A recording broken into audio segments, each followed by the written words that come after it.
Intra party election करवा तो लिए पीटीआई ने, लेकिन जान अभी लगता है कि छूटी नहीं। अकबर एस बाबर साहब ने उनको भी चैलेंज कर दिया। अब इलेक्शन कमीशन की तरफ से वाज़ेह तौर पर कह दिया गया कि मजीद अब चांस नहीं मिलेगा पीटीआई को, कोई और दोबारा इलेक्शन के लिए हुक्म जारी नहीं होगा। अब बस इस बात पे समाअत होगी कि क्या उन्हें बल्ला दिया जाए या ना दिया जाए, ये इलेक्शन ठीक है या नहीं।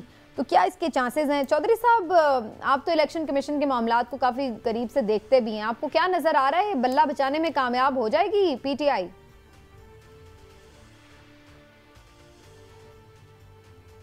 देखिए, ये तो इलेक्शन कमीशन जिस तरह से ये कार्रवाई कर रहा है उससे तो ये लगता है कि शायद जो बैलेट पे बल्ले का निशान जो है उसको रखना मकसूद नहीं है। इंट्रा पार्टी इलेक्शंस जो हैं वो हुए हैं, तमाम पार्टियों के इलेक्शंस इस तरह से ही होते हैं जिस तरह से पीटीआई के इलेक्शन हुए हैं। और अभी लाहौर हाई कोर्ट में भी चैलेंज किया गया है इसको, जहाँ पे ये 5 आई थिंक लार्जर बेंच के पास गई है। तो जिस तरह से इलेक्शन कमीशन जो है इसकी स्क्रूटनी कर रहा है या नीडलेसली बिला ज़रूरत, मैं समझता हूँ कि या तो अक्रॉस द बोर्ड तमाम पार्टीज़ की स्क्रूटनी हो। जब आपने इलेक्शन शेड्यूल देना है, जब आपका इलेक्शन शेड्यूल तैयार हो रहा है, तो आप पाकिस्तान की एक बड़ी पार्टी तो इनके खिलाफ आई है ना, और पार्टीज के लिए कोई दरख्वास्त किसी ने चैलेंज नहीं किया उनके इलेक्शंस को जाके, तो वो नहीं हुई समाअत। तो पहले कौन सी दरख्वास्तें आई थी जब ये इलेक्शन जो है वो नहीं माना गया था? तो ये दरख्वास्तें अकबर एस बाबर साहब जो हैं उनका बैकग्राउंड तो सारे जानते हैं कि वो एंटी पीटीआई जो हैं वो आज से नहीं लगे, वो ममनुआ फंडिंग के केसेस में भी थे। और ये एक तहकीक तलब इशू है। अब 12 को ये सुन के ये फ़ैसला किया जाएगा कि ये इलेक्शन सही हुए हैं, गलत हुए हैं और बल्ले का निशान वापस ले लिया जाएगा या नहीं लिया जाएगा। ये तो खैर 12 को सब्जेक्टिव मैटर है, देखते हैं कि क्या होता है। इमरान साहब, आपको लग रहा है कि अगर ये फैसला कोई आ भी जाता है इसके ऊपर, वैसे तो जो पहले भी इलेक्शन का कराने का भी फैसला था उसको भी पीटीआई चैलेंज कर चुकी है, तो ये मामला अगर अदालतों में जाता है तो ये फिर और तवालत इख्तियार करेगा, या फिर आपको लगता है कि कहीं और ये फैसला हो चुका है कि बैट नहीं होगा? नहीं, मुझे ऐसा कुछ नहीं लगता। मुझे लगता है कि पीटीआई जो है वो बल्ले का निशान बचाने में कामयाब हो जाएगी। अच्छा। हाँ, मुझे नहीं लगता कि बल्ले का निशान उनसे छिन जाए। उसकी बुनियादी वजह ये है कि जो अकबर एस बाबर साहब हैं उनकी दरख्वास्त जो है वो भी अब देखिए कि वो 5 रुकनी बेंच को भिजवा दी है, और 5 रुकनी जो बेंच है हाई कोर्ट का, वो जब ये समाअत करेगा तो उसमें मुझे नहीं लगता कि इनके साथ कोई इस तरह का मामला हो। देखिए, अदालतों में ख़ास तौर पे आला अदलिया जो है वो हाई कोर्ट हो या सुप्रीम कोर्ट, उसमें रिलीफ जो है वो मिल जाते हैं। और ये कोई इतना बड़ा इशू नहीं है जिस पे वो ये कहें कि नहीं जी ये सब कुछ कलअदम है तो आप ये करें। तमाम सियासी जमातों का क्योंकि ये रूटीन है, इसलिए मुझे लगता है कि बल्ला जो है इनका बच जाएगा। लेकिन असल चीज़ ये है कि बल्ला जब बचे और उसके बाद फिर पीटीआई तंजीमी तौर पे जो उसकी पोजीशन है, जो अगर उसके पास कैंडिडेट का मसला होगा, देखिए ये कहा जा रहा है जी बहुत सारे वकला जो हैं वो इस दफ़ा इलेक्शन लड़ेंगे, वो कैंडिडेट नहीं उनके होंगे दूसरे, तो क्या वकला की उस तरह से जो है ट्रेनिंग है इलेक्शन लड़ने की, क्या उनकी उस तरह से पेनिट्रेशन होगी? चलिए वो तो फिर बात की बात है, लेकिन अभी तो चूंकि हमारा इस पर बात हम कर रहे हैं कि ये जो इंट्रा पार्टी का इलेक्शन है ये मसले का भी हल हुआ है या नहीं, तो एक राय आई है कि जी मिल जाएगा, एक को ज़रा मुश्किल लग रहा है। थोड़ा सा आगे एक और अब रेफरेंस दायर करने का फैसला हो गया है चौधरी साहब, 190 मिलियन पाउंड वाला जो केस है इसमें, और अब ये फैसला किया गया है कि बुशरा बीबी साहिबा को भी इमरान खान साहब के साथ ही उस रेफरेंस में नामजद किया जाएगा।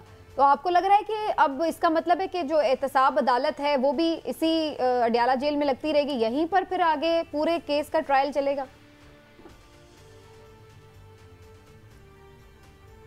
ऐसा लगता है जैसे जजेस को जो है वो हाजिरी दी जा रही है वहाँ पे अडियाला में मुलजमान की अदालतों में। ये तो भी एक अजीबोगरीब मामला है कि हर चीज़ का जो है वो ट्रायल जेल के अंदर किया जा रहा है, बुलंद वाला इमारतों के अंदर किया जा रहा है। और मैंने ये भी सुना है कि जो रिपोर्टर्स आए हैं जिन्होंने रिपोर्ट किया है और तो उनको वो तो पैसे थोक के हिसाब से सबको नौकरियों से भी निकाल दिया गया। गरीब लोगों को जो अंदर गए हैं वो उन्होंने रिपोर्टिंग जो की, के हिसाब से तो अंदर गए ही नहीं, 7 रिपोर्टर्स टोटल अंदर गए हैं चौधरी साहब 7 में से 1 को निकाल दिया गया। तो फिर उन्होंने कड्डी क्यों जा रहे हैं सारे उन्होंने? वो सर वो जो वैसे अलग मामला था जो ज्यादा रिपोर्टर्स निकले, लेकिन एक का आपने सही मेंशन किया, उनको तो इस रिपोर्टिंग के ऊपर ही निकाला गया। That's true.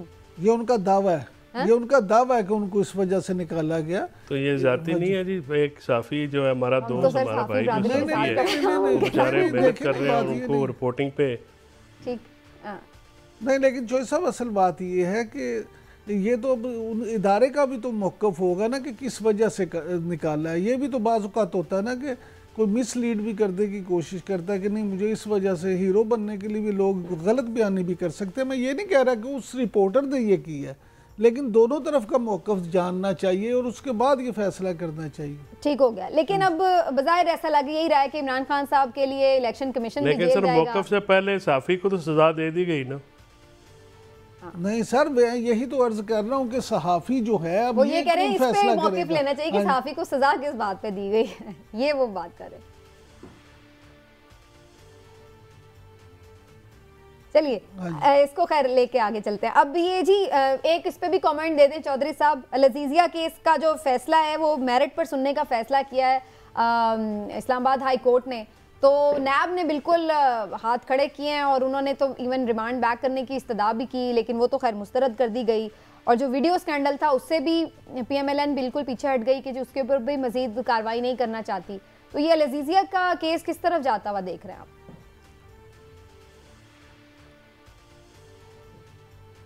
तो जिथे गई हैं बेड़ियां उत्थे जान के बुला, ये भी उधर ही जाएगा जहाँ पे पहले गए हैं। अच्छा। जब ये सारा नहीं, लेकिन चोई साहब मेरा एक सवाल है, हुआ भाई ये सारा नजर आ रहा है। चोई साहब मेरा एक सवाल है आपसे, बड़ा मासूमाना सा, मुझे आप ये बताएं कि ये जो ये फैसला किया गया कि मेरिट पे सुना जाएगा, तो क्या बाकी फैसले जो हैं वो मेरिट पे नहीं सुने जाते?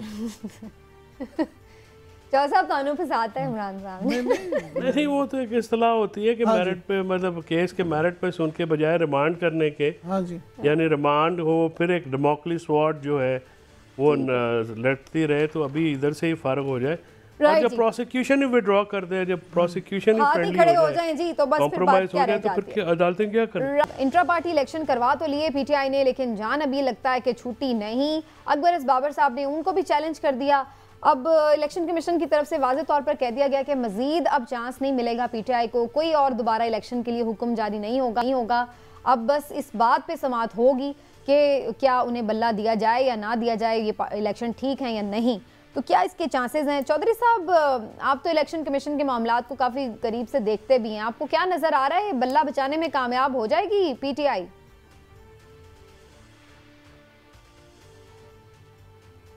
देखिए, ये तो इलेक्शन कमीशन जिस तरह से ये कार्रवाई कर रहा है उससे तो ये लगता है कि शायद जो बैलेट पे बल्ले का निशान जो है उसको रखना मकसूद नहीं है। इंट्रा पार्टी इलेक्शंस जो हैं वो हुए हैं, तमाम पार्टियों के इलेक्शंस इस तरह से ही होते हैं जिस तरह से PTI के इलेक्शन हुए हैं। और अभी लाहौर हाई कोर्ट में भी चैलेंज किया गया है इसको, जहाँ पे ये 5 आई थिंक लार्जर बेंच के पास गई है। तो जिस तरह से इलेक्शन कमीशन जो है इसकी स्क्रूटनी कर रहा है या नीडलेसली बिला ज़रूरत, मैं समझता हूँ कि या तो अक्रॉस द बोर्ड तमाम पार्टीज़ की स्क्रूटनी हो